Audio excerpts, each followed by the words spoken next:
depression. Kapag nakitaan niyo po itong mga tao about sa depression, ito po yung mga sintomas po niya. Una, feeling sad or having depressed mood. Kapag yung tao talagang lungkot na po yan, iba na yung mood po niya, paiba-iba yung kanyang mood. Yun po yung isa sa mga symptoms na itong tao ito dumaranas ng depression. Yung makita mo lang, makausap mo pala, kung gusto umiiyak na siya, umakabulbul na siya, and that person, dumaraan na po yan sa depression. Kaya kung nakita mo yung isang tao, nilapitan mo pala, talagang sabi mo, drama naman ito, no? Huwag po tayo maging judgmental na yung tao yun ay parang nagka-drama. Isipin po natin yung tao ay pinagdadaan ng sadness. So dumaraan po siya sa tinatawag na depression. Or loss of interest or pleasure activities once enjoyed. Hindi dati nakikita mo, dati ginagawa niya naman ito, bakit hindi niya? Dati sumasama sa amin, bakit ngayon hindi na? Bakit lagi na lang siya nag-iisa? Bakit lagi na lang siya nagpugulo? Maybe. Kaya nasa sa St. Thomas ko na yan. Nagkakaroon po siya ng depression. Kayo mga estudyante, sa mga modules po ninyo, maraming mga estudyante at talagang nagkaroon po ng depression. Ang number one po nila naging problema is yung connection. Because of connection, so wala po silang connection, ang hirap mga sa kanilang mga lugar. Marami po ang nagpakamatay. Nagpakamatay yan dahil po sa mga modules po na yan. Hindi po nila na-control yung kanilang mga sarili. Dumaan po sila sa matinding depression. Or trouble sleeping, yung hindi ka nakakatulog.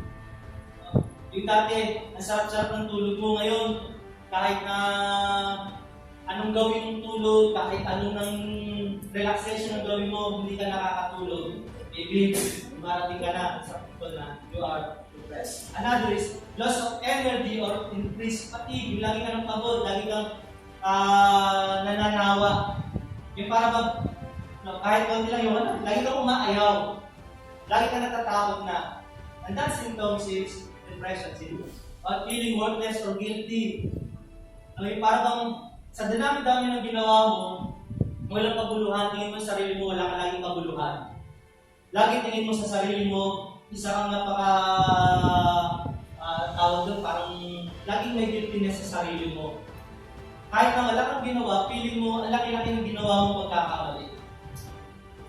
Kaya po ba nakakaras ang pwede sa inyo?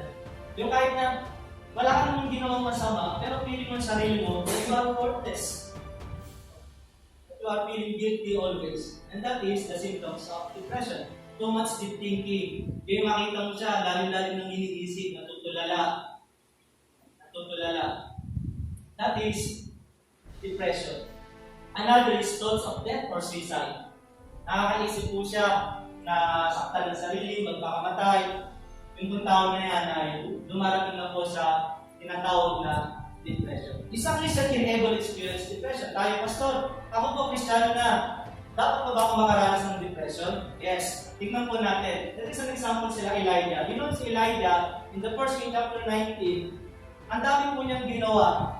Nakapag-perform po siya ng miracle. Natalo po niya yung mga false prophet. But at the end, na-depress po siya nung isang reyna ay gusto po siyang ipapatay.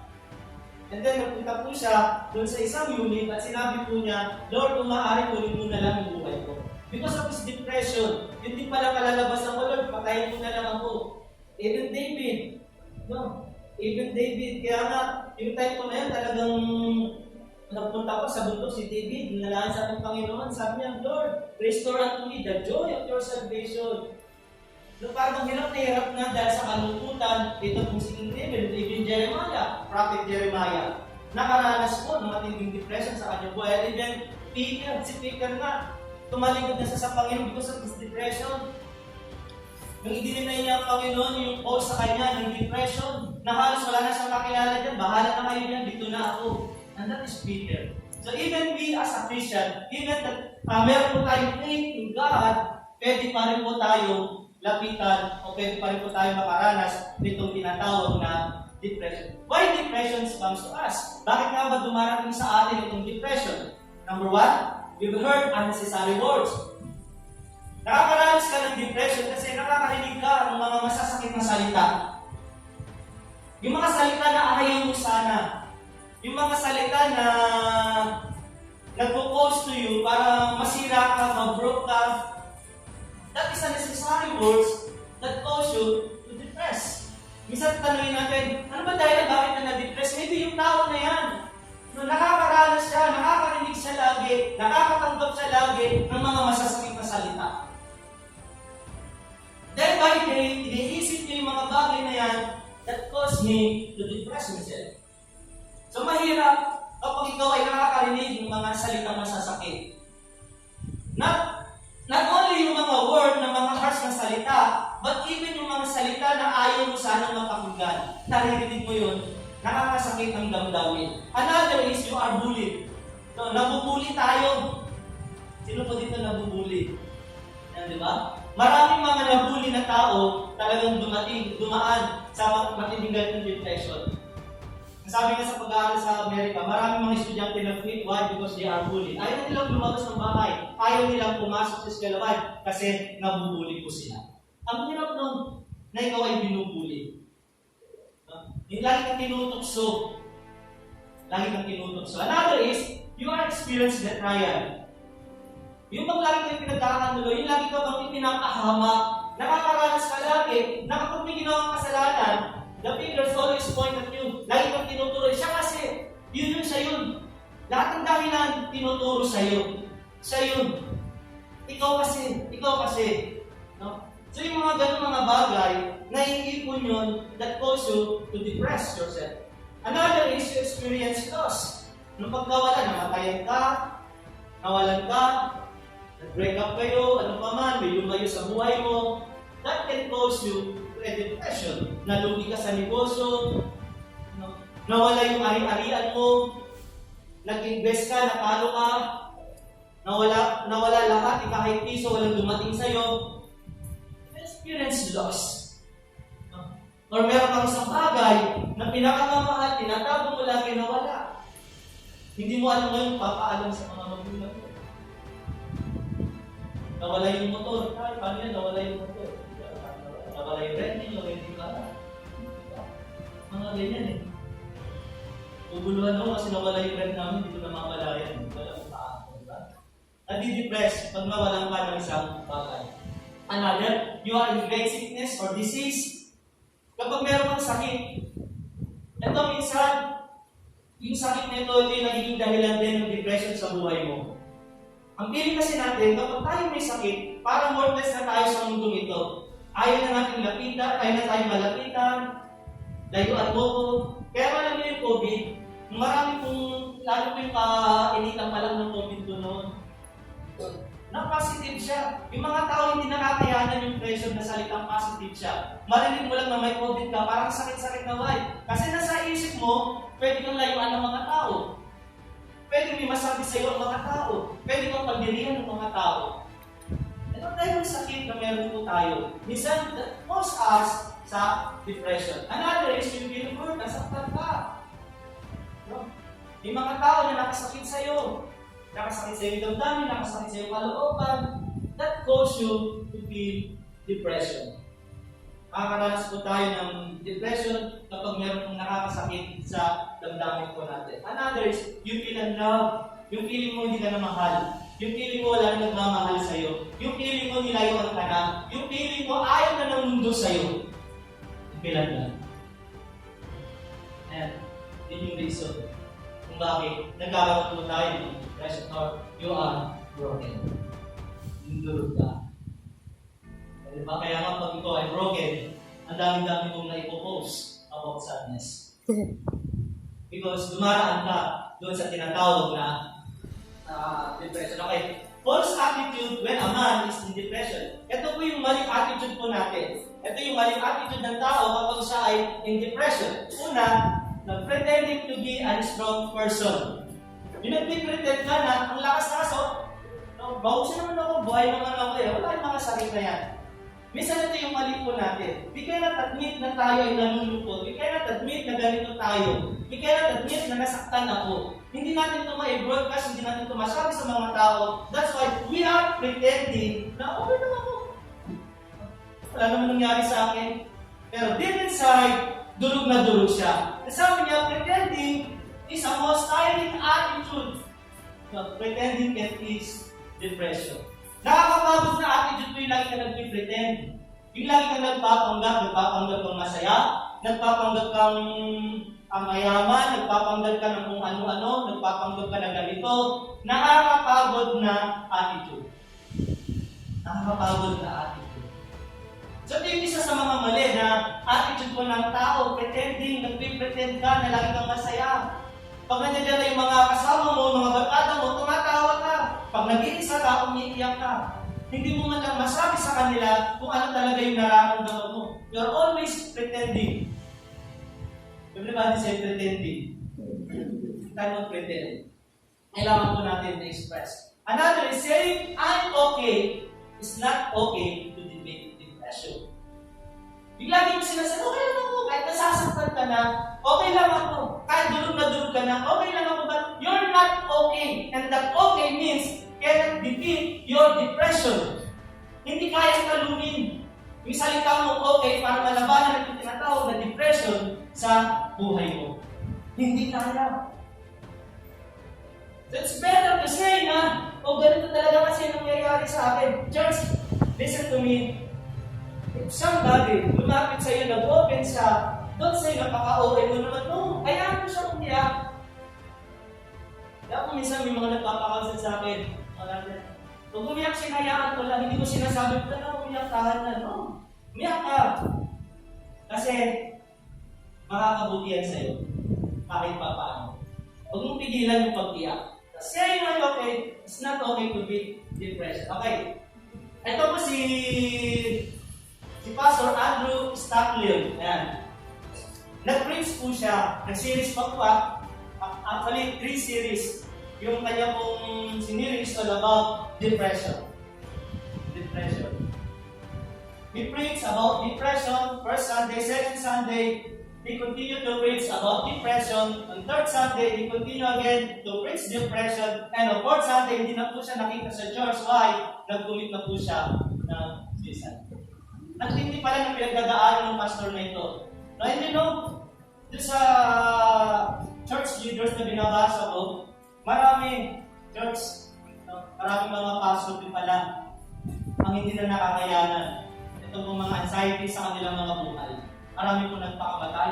At yung po nakakalungkot na sometimes hindi ko naiintindihan ng mga members sa church. Nasasaktan po nila kanilang mga pastors that they don't know. Hindi nila alam yun eh.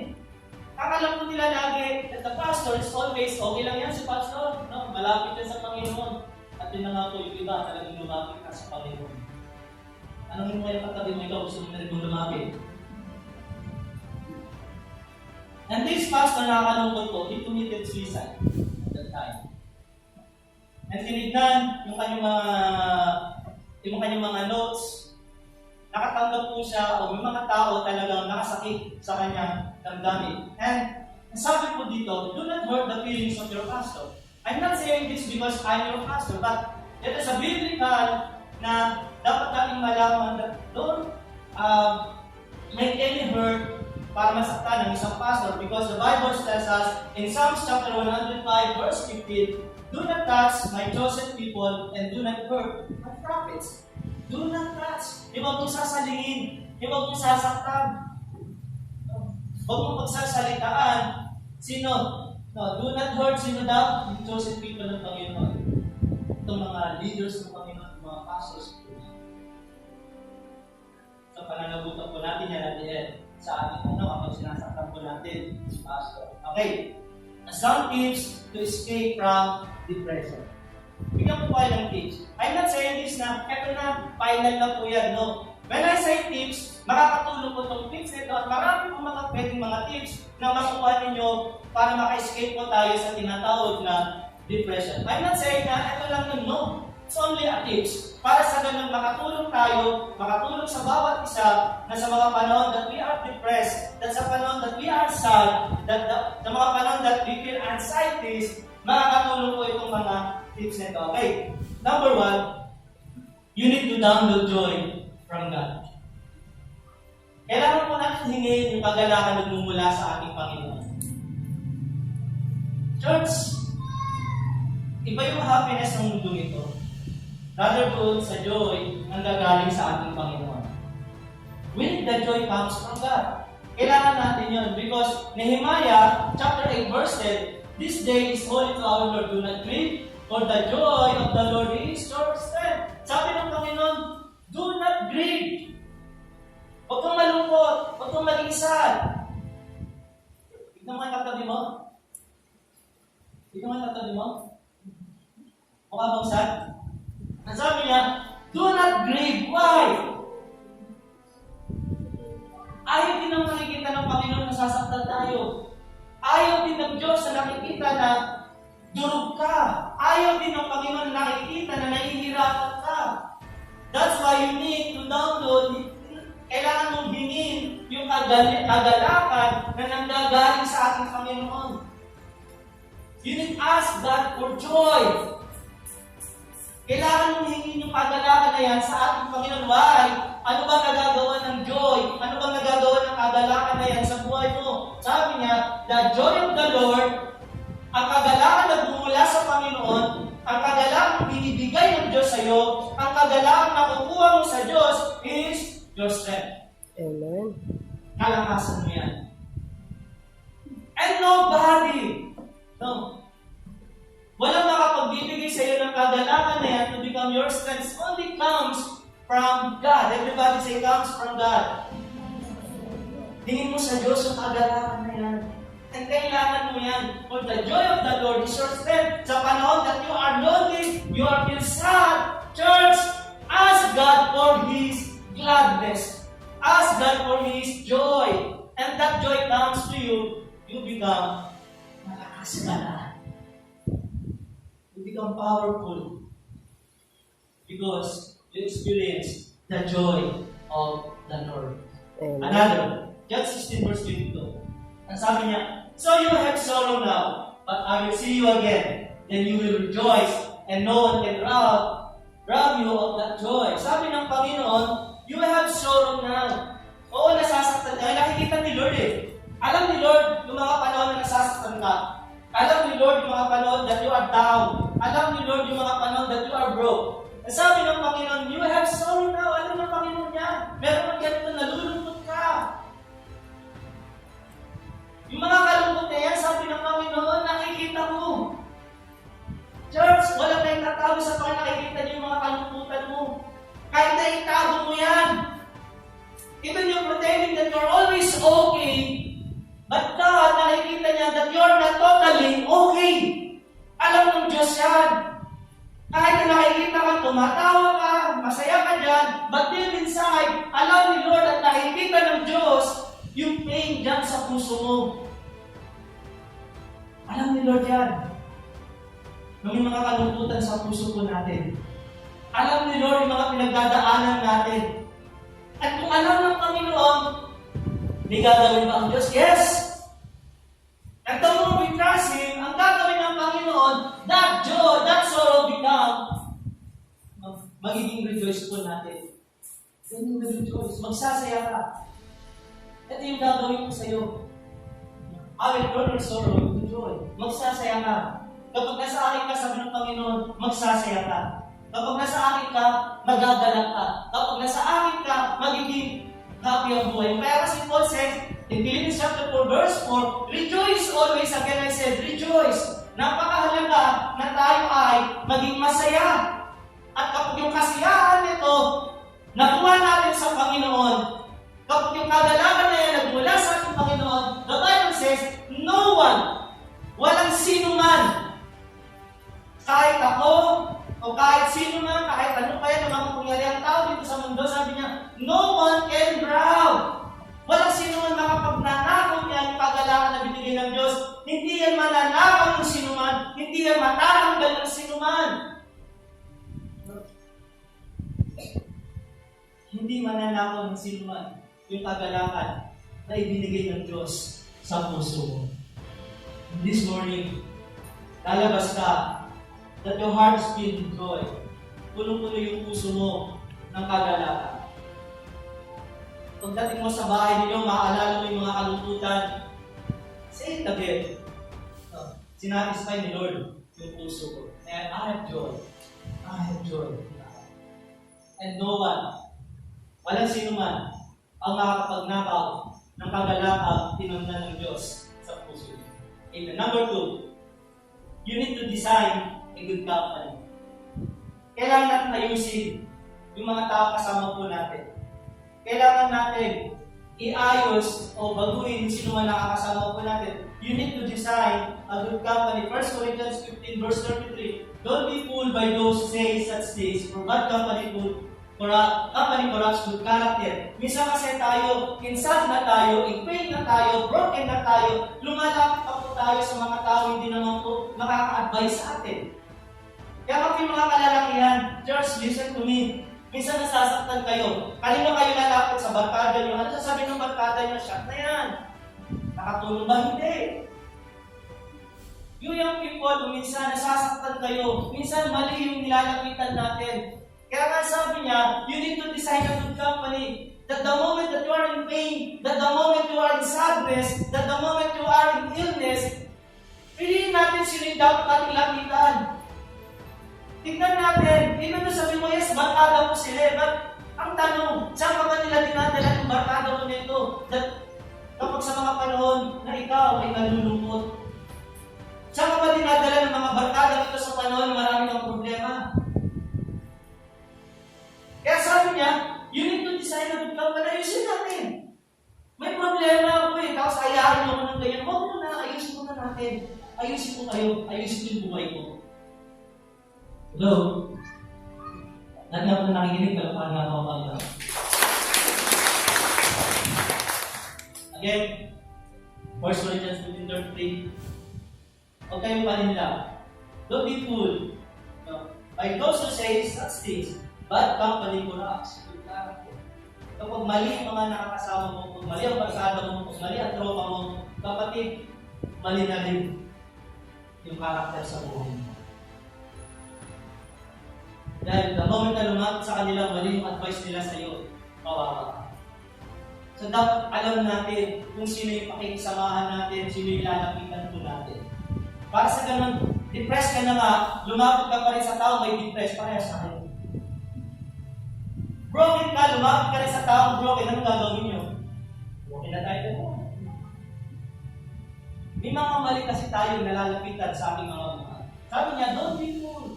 Huwag kayong paninla. Huwag kayong paninla. Bad company, ang masamang kaibigan, ang masamang tropa, masamang barkada, corrupts, sinisira nito. Ano yung sinisira niya? Yung ating good character. Good character. Paglalaroan, yung damdamin mo. Paglalaroan ka, hanggang sa iwan ka rin, masira ka, that means that buhay mo. So, kailangan mo talaga ay iayos yung mga tao that sa panahon that you are in pain, that you are in broke, kapatid, lumapit ka sa mga tao. Lumapit ka sa mga tao na talaga makakatulong sa iyo, na makakapag-lift up sa iyo, na makakapag-cheer up sa buhay. Okay, Proverbs 13:20, Good News Translation. Keep company with the wise and you will become wise. If you make friends with the stupid people, you will be ruined. Keep company with the wise and you will become wise. You know, church, sa school, naalala ko lang kasi, nung naaral ako, yung mga tao kung nagiging kaibigan nila. You know why? Anong dahilan? Ang dahilan is, kasi nga, hindi naman po sa tinatas ng sarili, no? Siyempre, marunong po tayo sa school. Yung mga barkada mo na tamad mag-aral, parang sa'yo lalapit. Ganda din, magkakaibigan din. Pag sa mga project to, makakasahan. Tapos pag sa mga assignment, makakasahan. Ang nangyayari, dahil masipot ang mag-aral, yung mga kaibigan mo na tinuturing ka ng kaibigan, pag sinabi, hindi ko yung akatakin. Pag may review na yan, tara, gagala na lang tayo. No? Kaya sabi niya dito, keep company with the wise and you will become wise. Kapag ang kasama mo matalino, dapat maging matalino tayo. Magiging matalino tayo. Kapag ang kasama mo is marunong mag-TikTok, gano'n din, napaparunong ka rin sa mag-TikTok. Nagagaya mo siya. Nagagaya mo kung ano yung nakakasama mo. Nababagayan mo siya. Kaya sabi niya, keep company with the wise and you will become wise. Kaya mas maganda, samahan mo yung mga marunong. at the end, magiging marunong ka rin. Nakita mo yung tao, successful siya sa kanyang pagninegosyo, yun masarap maging barkada. Kasi makakawaan ka paano maging successful sa negosyo. Nakita mo yung kapatid mo na successful siya sa kanyang buhay, barkadahin mo. And this knowledge may transfer sa iyo to become a successful person. If you make friends with these stupid people, you will be ruined. Kapag yung mga loko-loko, pinaibigan mo, magiging ganun pa rin. Sabi nga din sa isang quotes, same feathers flocks together. Diba? Kung ano siya, magiging ganun pa rin kahit hindi mo ginagawa, nagiging kaparehas mo. So we need to design a good company, church.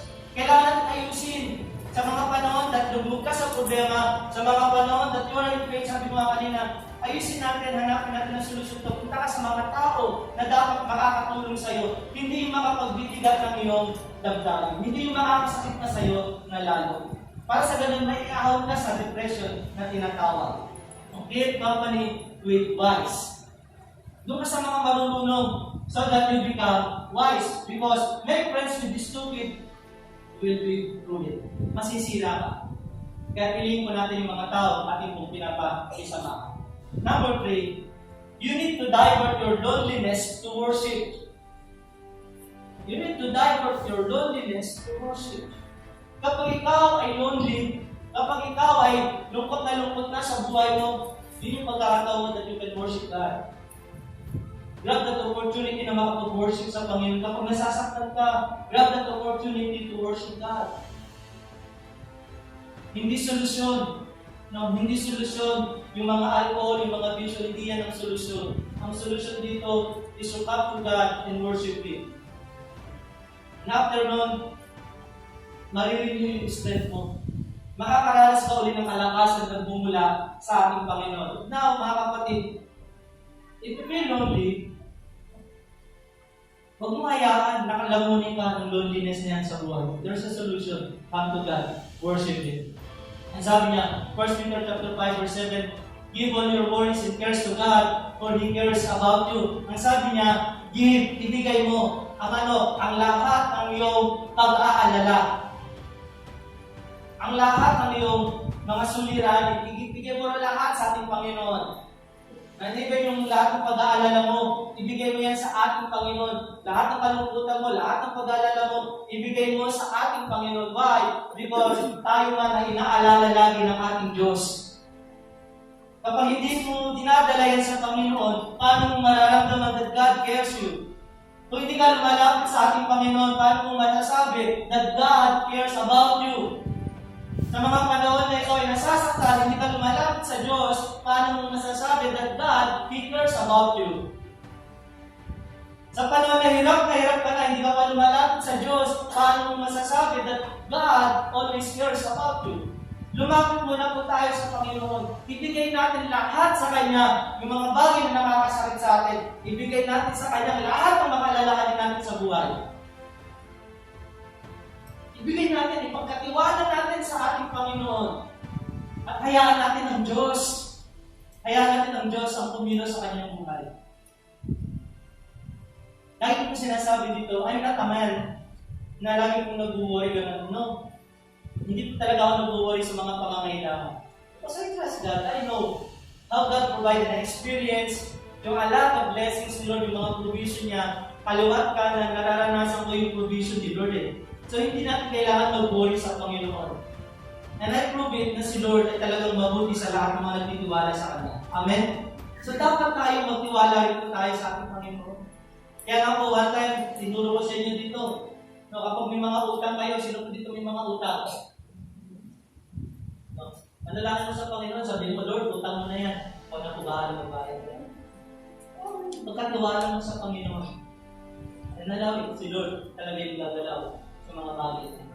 Psalms chapter 147 verse 3, He heals the broken-hearted and bandages their wounds. Pinapagaling ng Diyos yung mga broken-hearted po dyan. Yung mga nasasaktan, yung mga dulog. Ang Diyos, sabi niya, sa lahat ng mga broken-hearted, He heals. Pinapagaling ng Diyos. Kapag nasaktan ka man sa mga araw nito, ang Diyos ang magpapagaling sa iyo. Kung sinasabi mo, dinadahilan mo, Pastor, talagang nagdurugo na ang puso ko. Okay. Okay lang yan. Sabi ni Lord, babandage ko yan. I will bandages their wounds.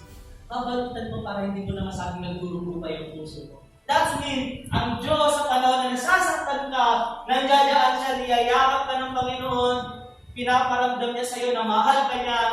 Sa mga panahon na you feel unloved, nandiyan si God, pinaparanas sa iyo na mahal ka ng Diyos. Sa mga panahon na maraming mga tao nang iwan sa iyo, pinaparanas lagi ng Diyos sa buhay ko, pinaparamdam niya na sabi ng Diyos, hindi kita anak, iiwan ko pakilala. Nasa mga panahon na hirap ka na. Sabi ni Lord, anak, ako na bahala sa mga bagay na hindi mo na kaya. Ganyan tayo mamahal ni Lord. At sa mga panahon that we feel broken-hearted, sabi ni Lord, anak, pagagalingin ko yan. Kahit sabi mo nagdulugo pa yan, tatapalan natin yan para mawala yung pagdulugo. Ganyan tayo mamahal ng Diyos. Tinatanggal ng Diyos yung pain sa puso mo. Tinatanggal ng Diyos yung mga sakit na nararanasan mo. Sometimes tayo nakaranas ng pananakit sa ibang tao. Or even sometimes, mga close po natin. Maybe sa organizer Emerson last Friday, di ba? Sino ba yung mga tumutulig sa aking Panginoon po? They are the Pharisees. And who are the Pharisees? They are the church people. And sometimes hindi nakakalungkot. Sometimes, nakakarating po tayo, nakakaranas pa tayo ng mga masasakit na salita coming from the church that cause us to become broken. But church, ano man yan, ano man yung nagawa nila sa iyo, allow God na sa iyo magpapagaling nito sa iyo. Amen? Allow God. Kaya ako si Lord, Lord, pwede po ba gamutin mo ko? Lord, pwede po ba sa Ilocano, Lord, mabalik-balik na agasan na ako. Magandang natin si Lord yung magpagaling sa nararamdaman mo. Don't let it, wag kang gumawa, wag kang mag-invento para mapagaling mo yung broken-hearted mo na yan, no? You must come to God at hayaan mo si Lord ang magpapagaling sa nasasaktan mo puso. Amen? As my conclusion, in Psalms 30 verse 5, for His anger lasts only a moment. Yung galit daw po ng Diyos. Minsan kasi tingin natin, kapag nagalit ang Diyos, talagang panulusahan na tayo ng matindi ng Diyos. Hindi po ganun ang Diyos. Yung galit ng Panginoon, lasts only a moment. Mawawala din yung galit ng ating Panginoon. But His favor lasts a long time. Weeping may last through the night, but joy comes with the morning. Sabi niya, for His anger lasts only a moment. At maraming minsan, nasasaktan natin si Lord, magagalit siya sa atin. Pero si Lord, hindi niya dadamdamin ito ng habang buhay. Na habang nabubuhay ka, no? Mawawala din yan. But His favor, sabi niya, isakay kang yung biyaya niya, yung pagbago niya lahat sa buhay mo. It is a lifetime habang nabubuhay ka. Maybe, sabi pa nga po niya, weeping may last through the night. Buong gabi umiiyak ka. May mga gabi na hindi mo na kaya, when you come to your bed, umiiyak ka pa rin. But here comes the promise of the Lord. If you trust Him, yung mga panahon na hihiga ka, matutulog kang nasasaktan, this is the promise of the Lord. The joy comes with the morning. Church, ang ibig sabihin ng Panginoon, maybe sa araw nito, nasasaktan ka. Maybe sa araw nito, aping-api ka. Maybe sa araw nito, hindi mo na kinakaya yung mga bigat sa damdamin mo. Remember God's promise.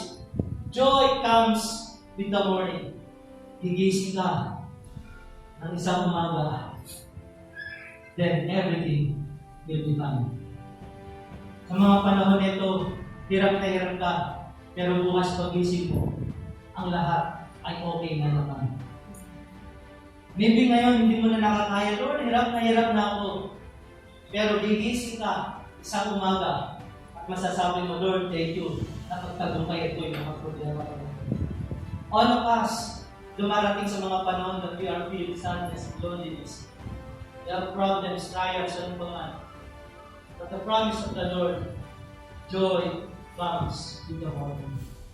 Paggising mo, kung paano ang biyaya ng Panginoon is every day, new every morning. ganun kadakila ang ating Panginoon sa buhay. Gigising ka, isang umaga, solve na yung mga problema. Palakpakan nga po natin ang ating Panginoon. One is made from depression. You need to download joy from God. Number 2, you need to design a good company. And number 3, you need to have word of loneliness to worship. Mga kapatid, kumusta po tayo? Do you experience sadness? Do you experience loneliness? May mga tao po bang nakasakit sa ating damdamin? May mga tao po ba na everyday nasasaktan ka? May mga tao po ba sa buhay mo na lumayo, iniwan ka? May mga pangyayari ba sa buhay mo that cause you na talagang now you are in pain? May mga tao ba na nambubuli sa'yo? May mga tao ba na nakakapanakit sa damdamin mo? Madalas ka bang iniiwan? Madalas ka bang nabititray? Madalas ba yung mga tao lumalayo na sa'yo?